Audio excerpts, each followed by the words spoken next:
Investigative journalist and best-selling author Daniel Estulin had been tracking the Bilderberg Group for more than 16 years. His moles inside Bilderberg informed him that the elite were planning to first run the price of gas up to $150 a barrel, unimaginable in 2006. He also reported that after suckering the middle class back into the stock market, the group was going to implode the subprime mortgage market and destroy public confidence. Well, one of the things that we're getting from this morning's conference was about the energy crisis, the price of oil. The afternoon conference, which started about 4 o'clock, 4:30, they were talking about one of the American delegates. I wasn't told who exactly it was talking about the concern that the American citizens have had with the housing prices going down, so they're not investing that money. So what they needed to do is they needed to create the illusion that everything is going well. So what they're going to do over the next year and a half is to bring the market back up to 1998, 1999 levels. They're going to get all the suckers to invest whatever little money they have left over, and that's when they're going to make the economy bottom drop out. They need to destroy the economy because as we're running out of oil, when people don't travel, at least that's what they're saying, when people don't travel, when people don't have money, they don't travel, they don't spend any money, which means you don't waste a lot of oil and natural gas. That's the afternoon. So how does this source, just ballpark, so you have the sources of... Well, actually, there are two people who are members of the Bilderberg Club. It's actual members. They're members of the Bilderberg Club who for years and years and years have been going and participating in all the conversations. And they've always been dead on, always. And last year they said the oil prices are going to go up to 150. At the time it was 39, went up to 76, basically doubled. If it doubles again, it's going to be back to where these people say. They attack Iran, it will it not. Year after year, Estulin and other reporters like Jim Tucker are able to report on future events with stunning accuracy, all because they know the agenda of the Bilderberg Group. The Bilderberg Group sits at the top of the world power structure. 125 of the richest and most influential individuals on the globe make up its membership. From Istanbul, Turkey to Chantilly, Virginia, we have tracked the elusive Bilderberg Group. Bilderberg always insist on a media blackout. By June of 2008, we had already figured out that Barack Obama was the elite's puppet of choice. The national media claimed that during the weekend the Bilderberg Group was scheduled to meet, that Obama had speaking engagements set for Chicago and the Midwest. We knew better. In a classic bait and switch, the Obama campaign told the press corps to get on Obama's campaign plane and that Obama would join them on the flight to Chicago. Campaign staff then slammed the door shut. The fawning press had been shanghaied as Obama's campaign aircraft lifted off without Obama. Robert, why were we not told about this meeting and that the senator wouldn't be on our flight until the doors were shut and we were about to taxi to take off? Again, we had a desire, Senator Obama had a desire to do some meetings. Others had a desire to meet with him tonight in a private way, and that's what we're doing. We set up these meetings. They're being done tonight. Again, Is there more than one meeting? Is there more than one person with whom? I'm not going to get into all the details of the meetings. I don't know that I've got a ton more different answers for all of your questions. Obama wasn't going to Chicago. He had a meeting to attend, a secret meeting. Initially, it was believed that the secret meeting took place at Clinton's Washington, D.C. home. Obama's spokesman denied that, but won't confirm where the former rivals met. He also declined to comment on their topics of discussion. For a day and a half, the mainstream media engaged in a wild goose chase, trying to find out where Hillary and Obama had gone. 3 cover stories later, the corporate press had to admit they had no idea where the 2 candidates had gone. And to this day, Clinton and Obama aren't talking.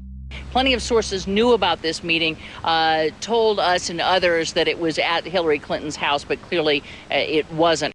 In 2008, the trail led us to the Westfields Marriott Hotel, right outside Washington, D.C.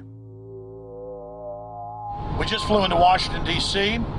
We're driving to the Westfields Marriott. Tomorrow the hotel's closed throughout the week into the weekend for the Bilderberg Group meeting. We're going to check in the night before. They're going to kick us out tomorrow. So we're going directly into the belly of the beast. The hotel will be filled with at least 5 spy agencies: CIA, Defense Intelligence, Mossad, European Union security. We checked into the Westfield's Marriott 48 hours before hotel guests were scheduled to be thrown out ahead of the annual meeting. The building was nestled in the heart of the military-industrial complex, with the National Reconnaissance Office and Raytheon just a stone's throw away.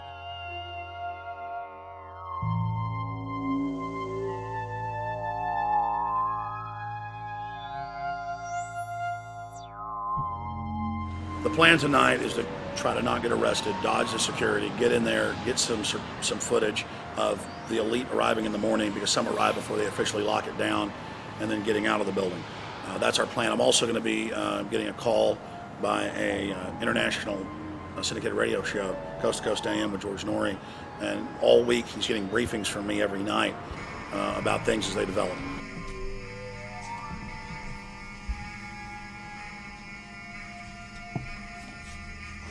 George, we're sitting here in the room. As the phone rings with your producer, Tom Danheiser, to put me on, the fire alarm goes off. So everybody is exiting the building. I know this is a setup. They timed it exactly when this happened. Open the door. I want them to hear the fire alarm. Open the door. I want people to hear this live to the 16 million people listening.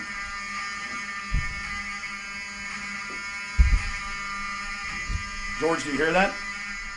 Now, they're going to use this as an excuse. The Westfield's Marriott, right outside D.C. in Chantilly, they want to use this to flush us out of here. They're very upset. Everybody that covers Bilderberg, I was detained 2 years ago, interrogated, screamed at. They said Bilderberg was upset about me, wanted to stop us. This is guaranteed. Everywhere we go, we're followed. We have another hotel across town as a base of operations. They were there questioning us, getting in our faces. We're being followed everywhere. I need everybody's support right now. I pray to God they don't try to set me up. They may have tried to concoct this as some way to say, look, they didn't leave during a fire drill, assessing me knowing I would stay and do the interview. But again, the moment the phone rang with Tom Danheiser, the moment the phone rang, the guys answered it, I'm standing there, the alarm goes off. It's going off right now. The guests are exiting the hotel out there. Of course, there's no fire. This is just absolutely insane. I noticed, too, that there was over 100 security people here today, but tonight we got back and it was a total ghost town, and this is what's insane. We have a security guy walk up to us 30 minutes ago, about 25 minutes ago, before this happened, and said, "What are you guys doing?" We said, "We're just walking around checking out the artwork in the hotel," which we actually were admiring it, but we were also going around getting some footage. And they said, "Well, no cameras allowed." We said, "Fine." And then he said, "Yeah, we had somebody do a fire alarm a few weeks ago, and me and Rob, my camera guy, were on. Why is he telling us about a fire alarm?" I forgot that part, George. These bastards have done this. I don't know how. They're planning to try to set us up or something, but this is incredible. We are here in the middle of this right now, George.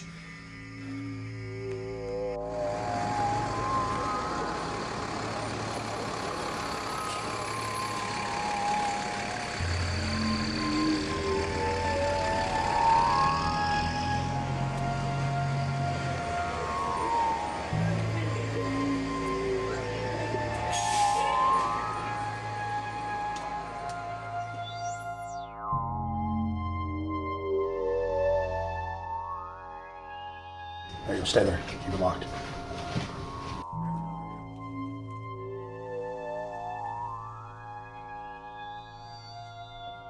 Let's go. Let's get out of here now, Richard. Don't screw around anymore. We got out of here on exactly the right time. Is this the way out? Yeah.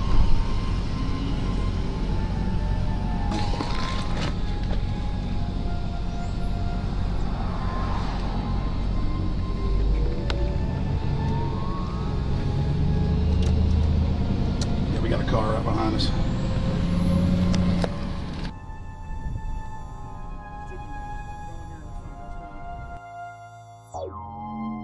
You made about, what, 5 turns and 6 turns, the same car's following us? Now he looks like he's following us into a...